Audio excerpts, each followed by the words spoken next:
According to the American Cancer Society, just this year alone, there will be more than 252,000 new cases of invasive breast cancer in women. In a new study by Northwestern, it looked at the quality of life after breast reconstruction. So to talk to us more about that and joining us this morning is Dr. Neil Fine. He is a clinical associate professor of surgery in the Division of Plastic Surgery. Thanks for coming in. We appreciate it. Nice to have you here. Thanks I think for this having is me. a really important topic. First of all, what was this study about? It looked at two different types of reconstruction. Is that correct? Two broad types. Reconstruction usually involves either implant-based reconstruction or your own tissue, what we call autologous-based reconstruction, be reconstruction with your own tissue. Okay. And tell us, just specifically, when we're talking autologous reconstruction, tell me what you do. You actually get the fat from another part of the body, right? Explain that. Sure. In plastic surgery, we have a saying, you should replace like tissue with like tissue. The breast is primarily skin and fat with some glandular breast tissue, but as women age, it will become more fat. So we want skin and fat to reconstruct the breast, ideally. The best source for that for many women is their abdomen. Okay, so that's where you get it from. So after women have gone through a mastectomy, you give them an option. They have a choice to do reconstruction or not.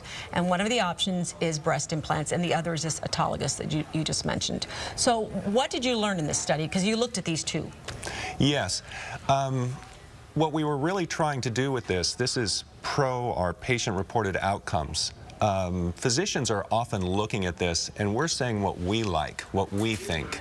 And you'll get one study that'll say from one physician or group perspective, we like this, and another, we like that.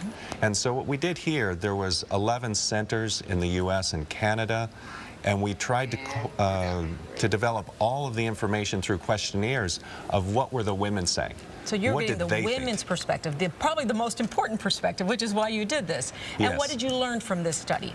Well, what we learned was that everyone's a little bit different, which you can expect. But we learned that women in general feel pretty good about their breasts. If you just ask them, how do you feel about your breast? After breast reconstruction, women feel as good or better about their breasts specifically than they did before the surgery. But if you use implant-based reconstruction, you're going to have some medical issues relating to your chest and how your chest feels. Comfort, normalcy, the feeling that you've returned to normal with your chest function is not going to be as good. As if you had used your own body fat and skin? No, it's not going to be as good as if you hadn't had a mastectomy. Oh, of course, right, yes. right, yeah. Okay, so I guess what I'm wondering is, did the study say to you this one reconstructive procedure is better than this other option? Exactly, a good question, and we're trying to answer that kind of question, but if you really delve deep enough, we can only talk about averages, and the study talks about averages. For any individual woman, the choice can be a little bit different. And so we're really trying to learn more about the trade-offs. So if you use autologous reconstruction, you are going to feel a little bit better about how your breast or chest feels, but you're going to feel a little bit worse about how your abdomen feels. Okay, so there's a trade-off there. And that's up to the woman to decide which one is best. So, okay, so say there's a woman who is at this point or will be trying to decide which type of reconstructive surgery that she should have. What is your advice to women who are watching? Sure. My advice in general, as a general averaged advice, is to start with less surgery. Don't have a big operation, not at first. So we have the ability to start with a smaller operation, which involves an implant or tissue expander onto the chest at the time of mastectomy. That then gives them a chance to see how that goes, get their other therapy. If they find that they're happy with that that's working for them, they've had the least amount of surgery to get there. If they find it's not working for them, then we would transition them to the more invasive and larger abdominal transfer procedure. Okay, and for those women, there's actually that third option, which is not to do it at all, right? Exactly. You've brought up a very important point that's been in the news lately, which is, do physicians pressure women to have surgery? This is, again, one of the reasons why I would say my bias is to start with less surgery.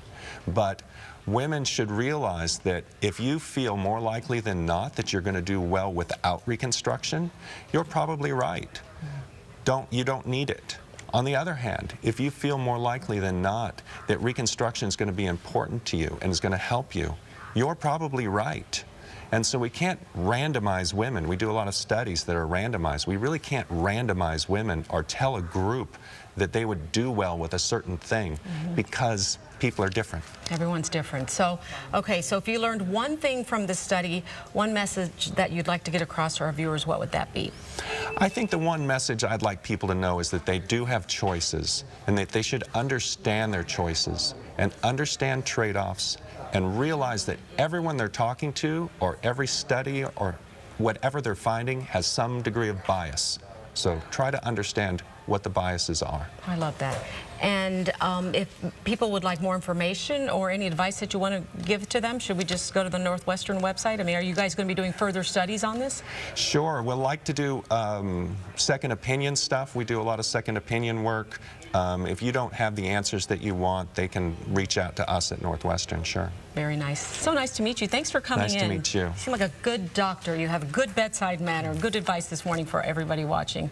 Enjoy the rest of your Sunday. Thank you. Happy Easter. Happy Easter to you, too.